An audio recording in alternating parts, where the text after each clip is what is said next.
We have salespeople that are winging it in sales every single day. You know what they sound like? They sound like a person who just kind of picks up the guitar once in a while, plays a right note here or there, maybe knows where the rest of the band is doing, maybe, and then gets in front of 2,000 people and starts to improvise. You know, sometimes they get lucky. Most of the time they fall flat. You know what I mean? Process, approach, attitude. Welcome to the Sales Made Simple podcast. This podcast is dedicated to helping overwhelmed outdoor living professionals, landscapers, and hardscapers just like you increase your closing rate to over 75% without doubling your workload so you can build a seven-figure business that doesn't need you. I'm your host, Joshua Gillow. Let's dig in.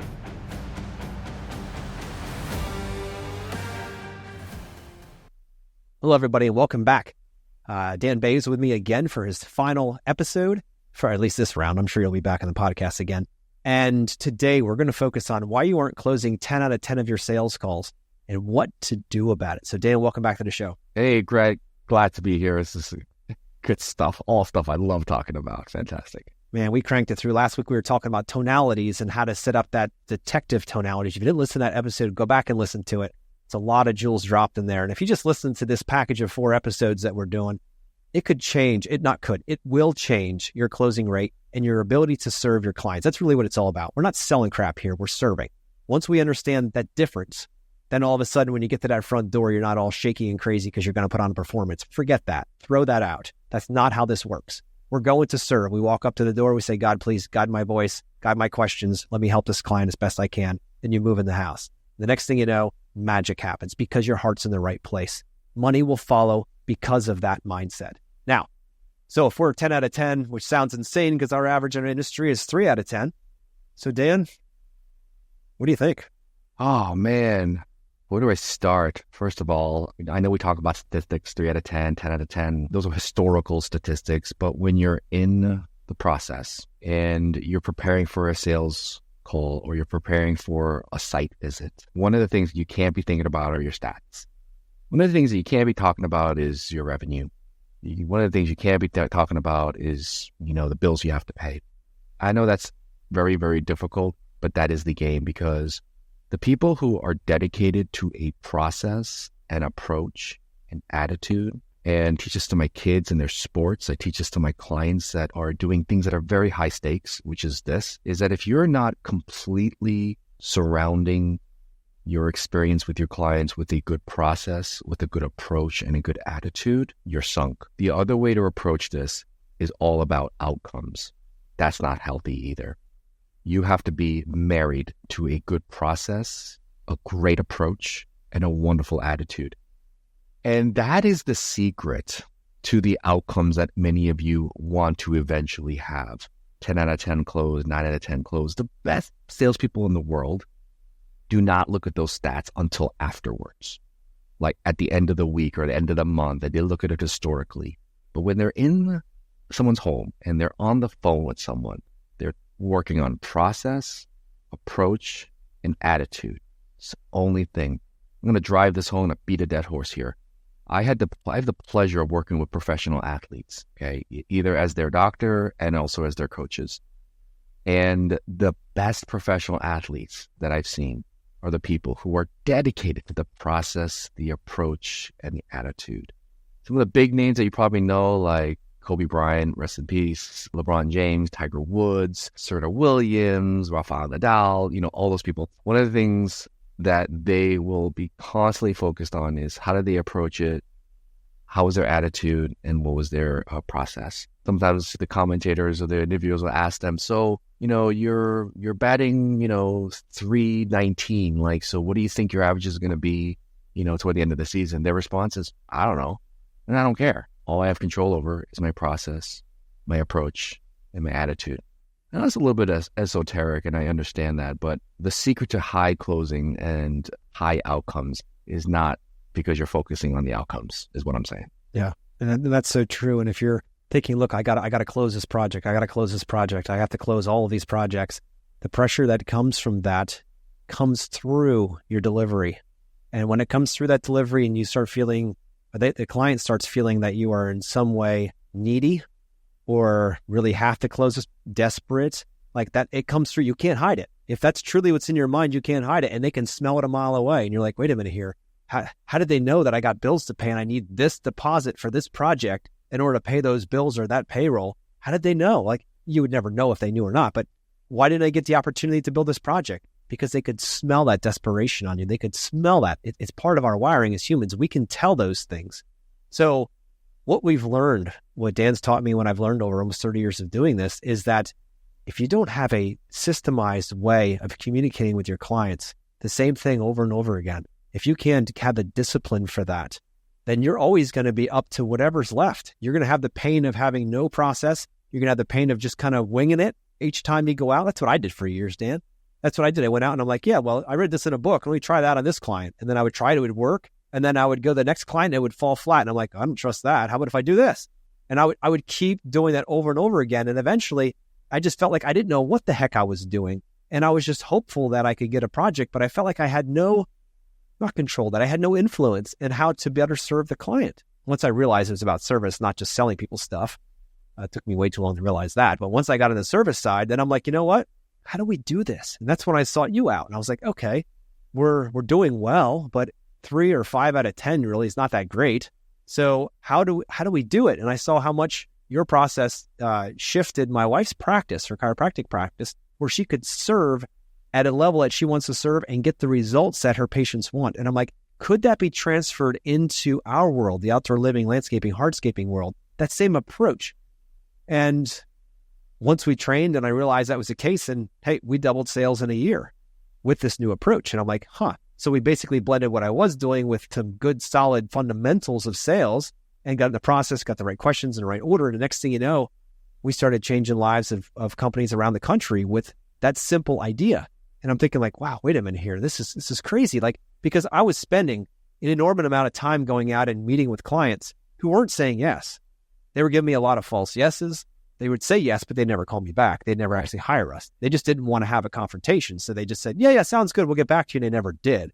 And I was like, so frustrated. I'm like, I gave them my best ideas. I thought I listened okay. And, just because they have a budget of $100,000 doesn't mean that my idea at 250 isn't good. I'm like, this is what they told me they wanted. Why are they telling me no now? And oh my goodness, like the years that I dealt with that because I was too prideful to humble my own ass and start asking questions and slowing it down and making it about our clients, not about me, not about the salesperson. When we shift that perspective, it's not what I can get from you, it's how I can serve you. It changes the game, but I had to have an underlying foundational process, something that we always went back to, that foundation that we can constantly say, you know what? If something's not working in our sales process, maybe one of those pieces, one of those tools within that process needs to be tweaked because the world's changed. It just happened with COVID. We've been working for many years doing this sales process in our own company. And then COVID came along and hell, we were order takers. Yeah. You didn't have to actually sell anything. You just had to have the availability and the bandwidth and you were in. We were 16 weeks behind on design, just trying to keep up. Like you were just taking orders. It was amazing. Yeah. It's not that way anymore. Nope. It's 2024. It's not that way anymore. And now we have to be detectives. We have to stand out with our sales approach. We have to really dig deep into our clients. And if you don't have a process, you're going to be winging it because what worked 2 years ago is not working now. And then you're like, oh, we're back to being stuck again and having sporadic results. And 3 out of 10 is pretty normal. I'm sorry, but life is too precious. Time with my family is too precious to be spending it with people who can't say yes. So we need to have a pre-qualification process. We need to figure out a process that would make this work. And while that might sound like you're putting handcuffs on, it can't be me anymore. That's such BS. Oh. It actually becomes an opportunity for you to become even better at who you are because now you can be more effective and more efficient. Man. That's really what it is. So one of the things that I often think about is, I'm a big music fan and I'll see a guitarist or a pianist or a drummer or a bassist, whatever, do a solo, you know what I'm saying? And they're doing solos and they're improvising, right? And they're all, I mean, they are connecting with the audience. You're feeling it, and he's just totally coming up with it at the top of his head or her head. He's like, even singers, they'll take so many liberties and ad-lib lyrics and make these crazy runs that are not scripted, right? This is just from their heart, And that's the stuff that sticks with an audience. I follow a lot of comics because, humor is one of my core values. And some of these comedians are just ridiculous. Like they do crowd work and they just off the top of their head, totally improvising. And, when I study those people, what none of them get any credit for is how fundamentally sound their process is, how fundamentally sound their approach is. So for example, a musician that is like Jimi Hendrix is probably my most favorite improvisers. Like, live shows, they just take 5 minutes and everyone will take turns just improvising. Jimi Hendrix, like everyone knows him. He's such a great artist, whatever. But what he doesn't get credit for is how technically sound he was musically, like he knew his scales. He had incredible technique. He worked on for, I don't know how long or how many hours a day since his childhood. His process was ingrained at a very young age, and he was so technically sound. Singers, how many scales I had to do, how much vocal coaching. Their process was so sound. And it was only then, Josh, when their process and approach was so sound and down pat, where they never missed a lick, literally, was when they were able to actually show their artistry and connect with the rest of the world. You know what I'm saying? That's the best example I have. And now we have salespeople that are winging it in sales every single day. You know what they sound like? They sound like a person who just kind of picks up the guitar once in a while, plays a right note here or there, maybe knows where the rest of the band is doing, maybe, and then gets in front of 2,000 people and starts to improvise. Sometimes they get lucky. Most of the time they fall flat. You know what I mean? Process, approach, attitude. Process takes a lot of time to learn a good process, right? Is it the right process? Well, I'm telling you, hanging out here, you have the best process. Tour proven, okay? And this is not, Josh didn't write this up yesterday. This is something he's been doing in his own business for years, right? That's catapulted him to incredible heights. Approach. How do we approach that? The last 3 episodes, we talked about the approach, the curious tone, the STFU. Those are all approaches. And then finally, your attitude. And that's the service attitude that you show up to every one of your clients ready to serve, right? Put all that shit together, man. Unstoppable. Unstoppable. And that's really what this episode is about, isn't it? It is. It is. And amen to that. And you couldn't have said it any better, of course. And, to paint that picture of, the musician, it's the same. It's those 10,000 hours. You've probably heard of that 10,000 hour rule where, nobody is going to be really good at anything unless they spend a lot of time. And if that's the case, and sales are something that you have to do to get to what you want to do, and you treat it that way, then you're not going to get a lot of what you want to do. You're always going to be struggling, trying to get people to say yes. That's the focus, right? If I could just get them to say yes and give me a check, this would be easy. I don't want to talk to people. I just want to build cool stuff. And I get that. The thing is, this is a soft skill that once it's learned, it becomes part of who you are and how you think. And when that happens, and you actually get that awareness, and you can start asking questions like we had mentioned before about when Mrs. Jones says, I'm looking for a space that's comfortable. If you can even get to that question, and and you have the awareness to know to unpack that, because she's going to give you all the goods right there. And to grab that softball and run. Well, actually, you don't run with a softball, but you know what I mean. And throw it, I guess. Not a sports guy here. But anyway, and you know what to do with it, is probably a better way to say it. Then everything changes, right? Because you're being purposeful with how you're acting. So if you really, truly want to build a lot of amazing stuff, you want to build a team, you want to build a company, you want to build your sales, you want to retire early, you want to have financial freedom, whatever your target is, you just want your wife to look at you and be proud of you.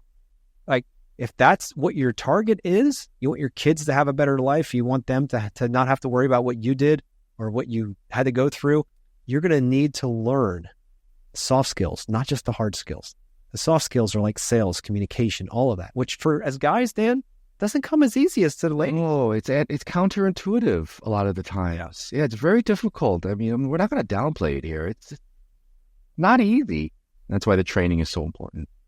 It is. And it's not something just like a gym. I say it to my students all the time. I'm like, if you if you decide to work with us and you come in and just like you went to the gym and you paid the gym your membership fee for a month and you get that to that gym each morning, 5 days a week, and you look in the window, watch everybody working out, turn around and go back home and say, yeah, I went to the gym. Technically, you did go to the gym.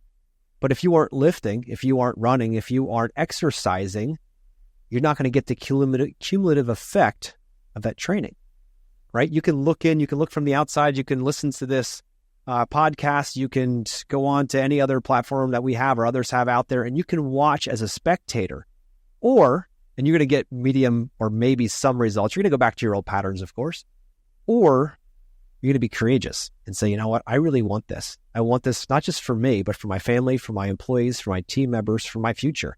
I want to learn how to do this. And then you've got to put the gloves on and go in the ring. That's why we role play. It is so important to be able to do that. And it's going to make you feel completely uncomfortable.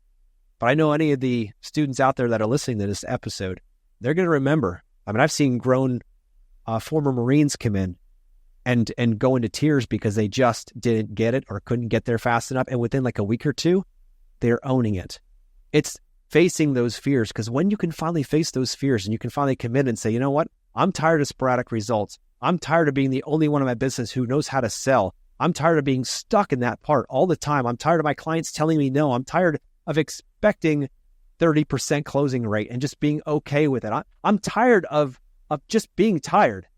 And I want a way out. I'm not young anymore. I'm 45 years old, Dan. And you know what? When I was 20, I had tons of piss and vinegar. I had tons of time and no money. So I would spend my time out there chasing after leads left and right. And as I got older, I started to have less of a tolerance for that. And I started saying, you know what? I'm not getting my time back. I'm not getting it back. And it's not the right of someone else to be able to have that time unless there's some way that we can both win. That's the only way it works. So for us, developing a process that we could work allowed me to step back from the company and to run a business. And I don't even do most of the sales anymore. My team does. Mm-hmm. And they learn the process that we teach and they use it every day. Yep. And their results are even better than my results because of the process. And that is the key to it all. I'm not trying to sell anybody anything here. Even if it's not my process that you want to work with, find something that you can repeat and define and build a discipline around. Because when you learn this, listeners, when you learn a process that you can go out and communicate with people and serve them at the highest level, just like you've heard the last 4 episodes, or last 3 in this one, is you all of a sudden start building confidence. And when you build confidence, that shows up in your presentation, in your communication with your clients. And when a client feels a certainty and a confidence within the person you're talking about because of a system that they know works, not that they know it's anything to do with the system, but your confidence is built on the fact that you know this works. The next thing you know, you show up different. Mm-hmm. Because like we talked in the first episode here a couple of weeks ago, was chaos breeds uncertainty. And if a client is uncertain, they're not buying. And if your body language and your tonalities don't match what you're trying to say, they're going to smell it. And you're not going to be able to serve that client. It has to all be uniform and put together. And the way that works is by having a repeatable system. All day long. Well said. Well, Dan, I've really appreciated you the last few episodes here. I hope the listeners got a lot from this. I know every time that I chat with you, I always learn stuff too, and I always appreciate that. So listeners out there, if you need help with your sales, if you need help and just want someone to take a look under the hood and get a sense of what's going on, reach out to us. You can reach out to me here at joshua@yes.express. I would love to have a conversation with you. I'm not going to try to sell you anything. I just want to listen to what's going on. Maybe I can give you some pointers so you can get out there and spend more time with your family in profitable projects and not be chasing after the leads that really are just wasting your time and ultimately just want an extra bid so they can pair it against the guy they've already decided to go with. And to be quite honest with you, that's a huge waste of your time. And your number one most valuable asset in your life is time. And you don't realize that until it's counted down to days until you don't have any more. So don't waste it. Don't waste it. Use it correctly. Use it with the right clients. And the only way to do that is by understanding if they are from the very beginning. So Dan, do you have anything else you want to pour into that before we wrap up? Dude, just get with this guy. It's all I got to say. He has the goods. He has the answer for so many of you that are struggling, converting more leads into paying customers at a very high level. And at the end of the day, you serve them at the highest level possible. It's just an awesome feeling, very fulfilling work, if you ask me. So That's all I got to say. It was awesome hanging out with you for the last 4 episodes. Hope your listeners got something out of it. That's all I got to say. I'm signing out, man. Thanks so much. Thank you, Dan. Thank you for your time. And listeners, we'll be back with you next week.